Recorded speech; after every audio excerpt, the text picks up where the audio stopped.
الحمدللہ والشکر للہ۔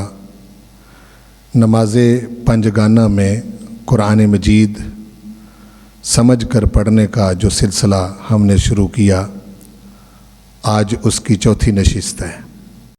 آج ہم سورۃ البقرہ کی آیت نمبر 172 اور 173 پڑھیں گے۔ تو آئیے ہم ان آیات کو پڑھتے ہیں۔ اعوذ باللہ من الشیطان الرجیم، بسم اللہ الرحمن الرحیم۔ یا ایہا الذین آمنوا کلوا من طیبات ما رزقناکم واشکروا للہ ان کنتم ایاہ تعبدون۔ انما حرم علیکم المیتۃ والدم ولحم الخنزیر وما اہل بہ لغیر اللہ فمن اضطر غیر باغ ولا عاد فلا اثم علیہ ان اللہ غفور الرحیم۔ اب ہم اس کو سمجھ کے پڑھتے ہیں۔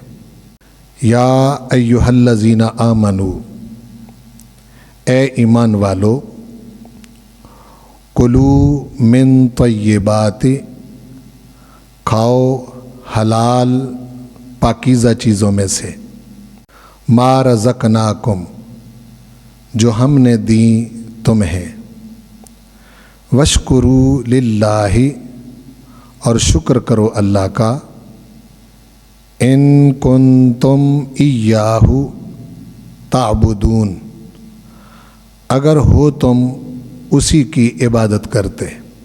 انما، اس کے سوا نہیں ہے کہ، یعنی بات صرف یہی ہے کہ حرم علیکم المیتۃ، اللہ نے حرام کیا ہے تم پر مردار، والدم، اور خون، ولحم الخنزیر، اور خنزیر کا گوشت، وما، اور وہ جانور، اہل، ذبح کے وقت نام بلند کیا جائے، بہی، جس پر، لغیر اللہ، غیر اللہ کا، فمن اضطر، پھر جو مجبور ہو جائے، غیر باغن، نہ بغاوت کرنے والا ہو، ولا عادن، اور نہ حد سے بڑھنے والا ہو، فلا اثم علیہ، تو کوئی گناہ نہیں اس پر، ان اللہ غفور الرحیم، بے شک اللہ بخشنے والا، بہت زیادہ رحم فرمانے والا ہے۔ تو آئیے ہم اس کا تھوڑا سا مفہوم سمجھتے ہیں۔ پروردگار ایمان والوں سے خطاب فرما رہا ہے، یا ایہا الذین آمنوا، اے ایمان والو، یعنی اے اللہ اور اس کے رسول کو مان لینے والو، کلوا من طیبات، پاک اور حلال چیزوں میں سے کھاؤ۔ طیبات ان چیزوں کو کہتے ہیں جو حرام نہ ہوں اور حلال ہوں، اور انسانی طبیعت ان چیزوں سے کراہت نہ کھائے۔ یعنی مومن وہ نہیں ہوتا کہ جو مرضی کرے اور جو مرضی کھائے اور جو مرضی پیے، بلکہ مومن ہوتا ہی وہ ہے جو اپنی مرضی چھوڑ دے اور اپنے پروردگار اور اپنے آقا محمد الرسول اللہ صلی اللہ علیہ وآلہ وسلم کی اطاعت میں رہے اور ان کا حکم مان کر چلے۔ تو فرمایا کہ پاک اور حلال چیزوں میں سے کھاؤ، یعنی ایسی چیز جو حرام ہو وہ تم نہیں کھا سکتے، اور ایسی چیز جس کو انسانی طبیعت پسند نہ کرے، بے شک وہ حلال ہی ہو، اس کو بھی نہ کھاؤ۔ یہ جو ہم تمہیں ہدایت دے رہے ہیں کہ طیبات میں سے کھاؤ، تو اس پر شکر بنتا ہے کہ تمہیں تو پتہ نہیں، چونکہ پروردگار نے طیبات کے اندر تمہارے لیے شفا رکھی ہے، جس میں تمہارے جسم کی بھی غذا ہے اور تمہاری روح کی بھی غذا ہے۔ جب آدمی خبیث چیز کی طرف بڑھتا ہے تو جہاں اس کا جسم گندا ہوتا ہے وہاں اس کی روح بھی گندی ہوتی ہے۔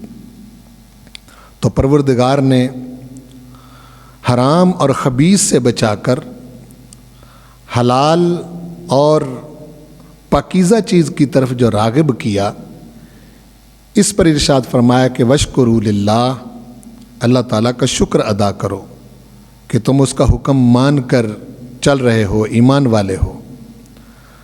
فرمایا ان کنتم ایاہ تعبدون، اگر تم اس کی عبادت کرتے ہو تو پھر تم پر یہ لازم ہے کہ اس کے حکم پر تم شکر ادا کرو۔ اس کا حکم ماننے میں تمہارا نقصان نہیں، فائدہ ہی ہے۔ اور پھر ارشاد فرمایا کہ بات صرف یہ ہے کہ حرم علیکم المیتۃ والدم ولحم الخنزیر، کہ اس نے تم پر مردار حرام کیا۔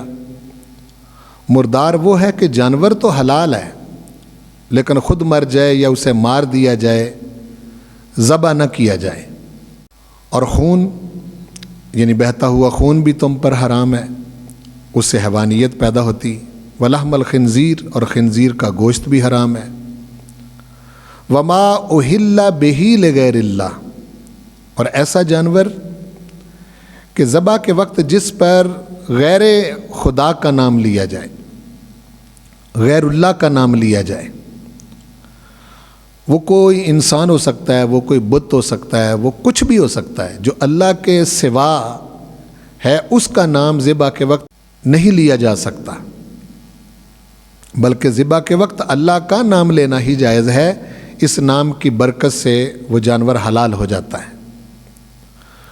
آپ دیکھیں کہ ماڈرن دنیا جن چیزوں کے نقصان پر اب پہنچی ہے، پروردگار نے حضور علیہ الصلاۃ والسلام کے غلاموں کو حضور کے واسطے سے ان چیزوں سے بچا کر اپنے حکم سے بچا کے رکھا ہے۔ یہی پروردگار کا بہت بڑا کرم ہے۔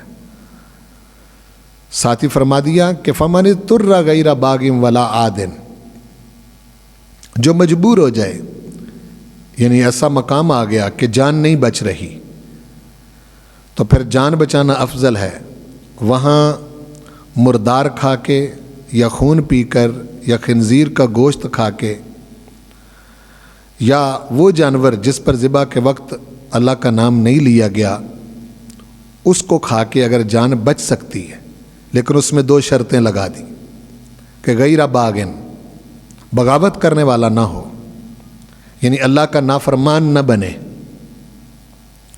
دل سے کراہت جاری ہو، اس کا دل ناپسند کرے، صرف صورت یہ بن گئی کہ جان نہیں بچ رہی اس کو کھائے بغیر، تو وہاں جان بچا لے اور اتنا کھائے جس سے جان بچ جائے۔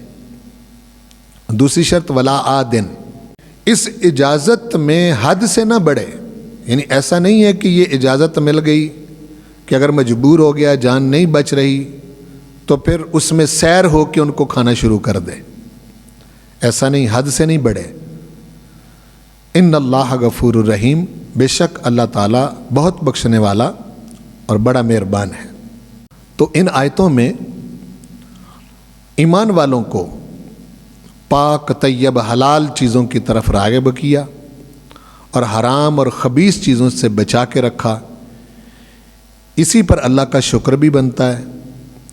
اور جہاں انسان مجبور ہو جاتا ہے، بجائے اس کے کہ انسان مجبور ہو کے خود کہتا کہ پروردگار یہ میرے بس میں نہیں رہا، وہاں پروردگار نے انسان کے کہنے سے پہلے ہی اجازت دے دی۔ یہ اس کی بہت بڑی مہربانی ہے۔ اللہ تعالی ہمیں قرآن مجید پڑھ کر سمجھنے اور سمجھ کر پڑھنے کی توفیق دے۔ میں امید کرتا ہوں کہ آپ روزانہ جو آیتیں سیکھ رہے ہیں ان کو 5 گانا نمازوں میں زبانی یاد کر کے پڑھتے ہوں گے، دہراتے ہوں گے۔